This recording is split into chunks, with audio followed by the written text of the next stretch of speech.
তেওঁক ভাল পাই কাৰণে আজি সকলো ইয়ালৈ আহিছে মই আপুনি কথাখিনি কৈছে মই আৰু এটা কথা সুধিবলৈ বিচাৰিছোঁ এতিয়া যেতিয়া জুবিন গাৰ্গৰ দেহাৱসানৰ পাছত গোটেই খবৰটো তাৰ বিশ্বব্যাপী বিয়পি কৰিছে তাৰপাছত দেখিবলৈ পাইছোঁ যিসকল বলিউডৰ শিল্পী আছিলে সকলোৱে কৈছে যে আমি দেখোন একোৱেই নহয় জুবিন গাৰ্গৰ তুলনাত এই কথাটো আপুনি খবৰটো পাইছেনে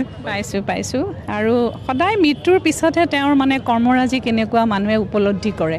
জীয়াই থাকোঁতে সেইখিনি নকৰে মোৰ তেনেকুৱাই অনুমান হৈছে তেওঁ মাটিত ভৰি থোৱা এজন শিল্পী আছিলে দেই জুবিন এলাপেচা শিল্পী নাছিল এতিয়া মানুহে উপলব্ধি কৰিছে আজি দুমাহে সেইখিনি কথা আমি সকলোৱে চৰ্চা কৰি আছোঁ কিছুমান বস্তু মই নাজানিছিলোঁ এতিয়া পেপাৰে পত্ৰই বা চেনেলবিলাক চালে যেতিয়া গম পাওঁ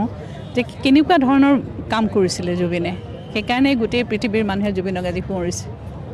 শিশুসুলভ স্বভাৱটো আপোনালোকে খুব ভালকৈ বাচিলে এতিয়া কি ক'ব মনত পৰেনে শিশুসুলভ আপোনালোকৰ লগত ধেমালিবিলাক এতিয়া শিশুসুলভটো মানে তেতিয়া মানে খঙো উঠিছিলে কেতিয়াবা কিছুমান কথাত তাৰ কিন্তু এতিয়া যেতিয়া দেখিছোঁ যে সি আচলতে তেনেকুৱা ধৰণৰেই আছিলে ল'ৰাটো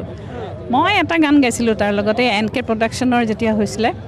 বিহুবিলাক খুব কৰিছিলে মোক গাবলৈ কৈছিলে মই দুটামান